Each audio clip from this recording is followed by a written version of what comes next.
Hello guys, welcome back to our channel. അപ്പോൾ ഇപ്പം എന്താണ് ഡൽഹിയിൽ നടന്നുകൊണ്ടിരിക്കുന്നത് കുറേ ആൾക്കൊക്കെ അറിയാം, പക്ഷെ ഒരുപാട് ആൾക്കാർക്ക് സംശയമുണ്ട്. ഇപ്പോൾ എന്താണ് ഡൽഹിയിൽ നടന്നുകൊണ്ടിരിക്കുന്നത്? സമരങ്ങളെന്നൊക്കെ ഇങ്ങനെ കാണുന്നുണ്ട്.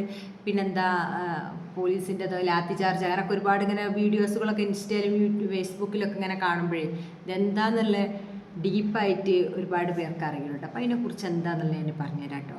അപ്പോൾ ഏതായാലും ഈ വീഡിയോ ഒന്ന് വിളിച്ച് കണ്ടു നോക്കിട്ടോ. 22 ലക്ഷം സ്റ്റുഡൻസ് അറ്റൻഡ് ചെയ്ത നീറ്റ് എക്സാമിന്റെ പേപ്പർ ലീക്കായത് ഇങ്ങനെയാണ്. ജയ്പൂരിലുള്ള 2 പേര് പേപ്പർ ലീക്ക് ചെയ്തിട്ട് മഹാരാഷ്ട്രയിലുള്ള ഒരു പ്രസ്സിലേക്ക് അയച്ചു കൊടുത്തു.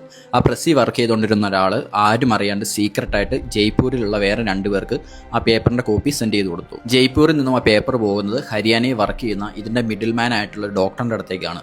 ഡോക്ടർ അവിടെ നിന്ന് നേരെ രാജസ്ഥാനിലേക്കുള്ള ഒരു കൺസൾട്ടേഷൻ കമ്പനിക്ക് പൈസയ്ക്ക് വേണ്ടി ആ പേപ്പർ കൈമാറി. പിന്നെ ആ പേപ്പർ പോയത് വാട്സാപ്പ് ഗ്രൂപ്പുകളിലേക്കായിരുന്നു. 30,000 മുതൽ 5 ലക്ഷം രൂപ വരെ കൊടുത്ത് വാങ്ങാൻ വേണ്ടി സ്റ്റുഡൻസ് ഉണ്ടായിരുന്നു. ആൻഡ് നാഗപൂരിലുള്ള ഒരു പയ്യൻ അത് വാങ്ങിയത് 28 ലക്ഷം രൂപ കൊടുത്തിട്ടാണ്. ഈ പേപ്പർ എങ്ങനെ കേരളത്തിൽ എത്തിയെന്ന് വെച്ചാൽ രാജസ്ഥാൻ കൺസൾട്ടൻസിയുള്ള ഒരാളുടെ ഫ്രണ്ടാണ് കേരളത്തിൽ MBBS പഠിക്കുന്ന സ്റ്റുഡൻറ്റ്. അയാൾക്ക് നേരെ 30,000 രൂപയ്ക്ക് പേപ്പർ വിറ്റപ്പം ആ സ്റ്റുഡൻറ്റ് ആ ക്വസ്റ്റ്യൻ പേപ്പർ നേരെ വാട്സാപ്പിൽ കൂടെ അച്ഛന് ഫോർവേഡ് കൊടുത്തു. അച്ഛനാണ് വർക്ക് ചെയ്തുകൊണ്ടിരുന്നത് ഒരു ഗേൾസ് PGയിലായിരുന്നു.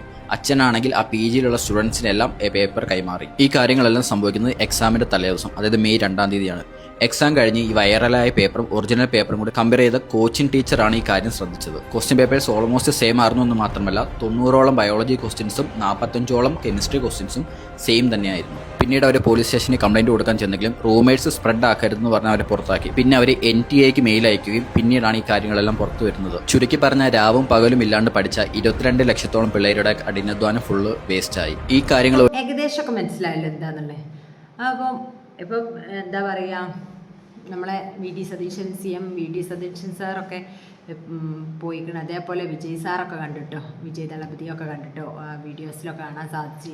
അങ്ങനെ ഒരുപാട് രാഷ്ട്രീയ പ്രമുഖന്മാരും പിന്നെ ഒരുപാട് യൂട്യൂബേഴ്സ്, സിനിമാ മേഖലയിലുള്ളവർ, സ്റ്റുഡൻസ്, അങ്ങനൊക്കെ ഒരുപാട് ആൾക്കാർ നമ്മളിങ്ങനെ മലയാളികളായിട്ട് തന്നെ ഒരുപാട് ആൾക്കാർ അവിടെ കണ്ടു കേട്ടോ. എന്താ ജാൻമണി, അങ്ങനെ ഒത്തിരി ആൾക്കാർ. അപ്പം കഴിയുന്നവരൊക്കെ അതിൽ പങ്കെടുക്കണം എന്നൊക്കെ പറഞ്ഞാൽ നമ്മൾക്ക് ഒരുപാട് ഇങ്ങനെ വീഡിയോസുകളൊക്കെ ഇങ്ങനെ കണ്ടിട്ടോ. അപ്പം എന്താ പറയുക, നീറ്റ് എക്സാമിൻ്റെ സംബന്ധിച്ചാണ് കേട്ടോ അത്. എന്തായാലും ഒരുപാട് സ്റ്റുഡൻസ് കഷ്ടപ്പെട്ട് പഠിച്ച് രാത്രി പോയി ഉറക്കൊഴിച്ചിരുന്ന് പഠിച്ച് ഒരുപാട് പ്രയത്നം, കഷ്ടപ്പാട്, എന്താ പറയുക, ഒരുപാട് ത്യാഗം ചെയ്ത് പഠിച്ച് ഒരു എക്സാം എഴുതാൻ നിൽക്കുമ്പോൾ ആ എക്സാമൊക്കെ എഴുതി കഴിഞ്ഞിട്ടാണ് പിന്നെ പേപ്പർ ലീക്കായി എന്നൊക്കെ അറിയുമ്പോഴൊരവസ്ഥ നോക്കിയാണ്. ഒരു മക്കളൊക്കെ ആത്മഹത്യ ചെയ്ത് നീറ്റ് എക്സാമിൻ്റെ ആ സമയത്ത് നമ്മൾ കണ്ടിരുന്നല്ലോ, എന്താ പറയുക, ഒരു സെക്കൻഡ് വൈകിട്ട് പോലും ഗേറ്റ് അടിച്ചിട്ട് ഒരുപാട് കുട്ടികൾക്ക് പിന്നെ എക്സാം എഴുതാൻ കഴിയാത്തതും, അതേപോലെ പോലീസുകാർ തന്നെ ഒരു മോനെ സെൻറ്റർ മാറിയിട്ട് പോലീസ് വാഹനത്തിൽ കൊണ്ടുപോയി എക്സാം എഴുതിപ്പിച്ച രംഗങ്ങളൊക്കെ ഒരുപാട് വൈറലായ ഒരുപാട് വീഡിയോസുകളും കാര്യങ്ങളൊക്കെ ഉണ്ടായിരുന്നു. ഒരുപാട് മക്കൾ കരയുന്നൊക്കെ വീഡിയോസ് ഒരുപാട് കണ്ടിരുന്നു കേട്ടോ. അപ്പോൾ അവരൊക്കെ ഒരുപാട് കഷ്ടപ്പാട്, മക്കളെ പഠിപ്പിക്കുമ്പോൾ മാതാപിതാക്കൾക്ക് ഉണ്ടാവുമല്ലോ പൈസൻ്റെ ആയാലും അങ്ങനെ ഒരുപാട് ബുദ്ധിമുട്ടുകളൊക്കെ ഉണ്ടാവില്ല. അതൊക്കെ മാറ്റി വെച്ച് ഒരു അച്ഛനായാലും അമ്മ ഒരുപാട് ഒരു കുടുംബത്തിൻ്റെ മൊത്തം എന്താ പറയുക, ഒരു കുടുംബത്തിൻ്റെ മൊത്തം അധ്വാനം, പ്രതീക്ഷ അങ്ങനെയൊക്കെ പറയില്ല നമ്മൾ, പ്രതീക്ഷ ഒക്കെ ഒറ്റയടിക്ക് ഇല്ലാതാണ് ഒരു നിമിഷമായിരിക്കും കേട്ടോ അത്. അപ്പം പഠിക്കാത്തവർ അങ്ങനെ പോയി എക്സാം ലീക്കായ എക്സാം പേപ്പറൊക്കെ കിട്ടി എഴുതി കഴിച്ചില്ലാവും. പക്ഷെ ഇതിൽ കഷ്ടപ്പെട്ട് പഠിച്ച കുട്ടികളാണ് കേട്ടോ, ഒന്നുമല്ലാതാണ്. എന്താ പറയുക, നമ്മളെ വിദ്യാഭ്യാസ സിസ്റ്റം തന്നെ മാറ്റപ്പെടേണ്ട സമയം കഴിഞ്ഞു എന്ന് എനിക്ക് തോന്നുന്നത്. എന്തായാലും ഇതിനൊരു തീരുമാനമാവണമല്ലോ. ഇതിപ്പോൾ എല്ലാ വർഷവും അതിങ്ങനെ എല്ലാ പ്രാവശ്യവും ഇതിങ്ങനെ ലീക്കാവുക എന്നുള്ളത് അറിയാം. പിന്നെ അതിനനുസരിച്ചുള്ള എന്താ പറയുക, നിയമങ്ങൾ വരാനിട്ടായിരിക്കാം മതി. എന്തായാലും തക്കതായിട്ടുള്ള ശിക്ഷ ലഭിക്കുമ്പോഴേ ഇതിനൊക്കെ ഒരു ഇതുണ്ടാവുള്ളൂ, മാറ്റങ്ങൾ വരാൻ കഴിയുള്ളൂ. ഇതിപ്പോൾ ഒരുപാടില്ലാതെ രാഹുൽ ഗാന്ധിനൊക്കെ അറസ്റ്റ് ചെയ്ത് കൊണ്ടുപോകുന്ന വീഡിയോസുകളൊക്കെ ഒരുപാട് കണ്ടു കേട്ടോ. ഷാഫി പറമ്പിൽ അങ്ങനെ ഒരുപാട് നേതാക്കന്മാരൊക്കെ അവിടെ കാണാൻ സാധിച്ച് സമരപ്പന്തലിൽ കേട്ടോ.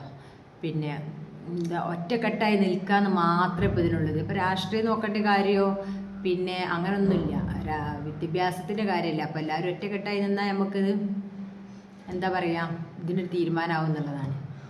പിന്നെ ഇനി വരും ജനറേഷന് ഇത് ഒരു ഈ കാര്യത്തിലൊരു തീരുമാനമായാലേ വരും ജനറേഷൻ എന്താ പറയുക, പഠിക്കുന്ന കുട്ടികൾക്ക് മുന്നോട്ടേക്ക് വരാൻ പഴുത്. ഇപ്പോൾ പഠിക്കുന്ന കുട്ടികളൊക്കെ ബാക്കിലായിട്ട് പഠിക്കാത്തവരൊക്കെ മുന്നിലേക്ക് പോകേണ്ട അവസ്ഥയ്ക്ക് വരും. കാരണം പേപ്പർ ലീക്ക് ആയിക്കിട്ടെ ക്യാഷിന് വേണ്ടിയിട്ട് ക്യാഷ് കൊടുത്തപ്പോൾ ഒന്നും നടക്കാത്തതായിട്ടൊന്നുമില്ല. പണ്ടൊക്കെ ഇരുന്ന് ക്യാഷ് എന്താ ബഹുമാനിക്കുക എന്നൊക്കെ. പക്ഷെ ഇപ്പം അതൊന്നുമല്ല. ക്യാഷുള്ളവർക്ക് നിലയും വരെ ഉള്ള കാലഘട്ടമായി മാറിയിരിക്കുന്നത്. എൻ്റെ ഒരു അഭിപ്രായത്തിൽ ക്യാഷുള്ളവരെ ബഹുമാനിക്കപ്പെടുന്ന പറഞ്ഞത് അത് കറക്റ്റാണ് കേട്ടോ.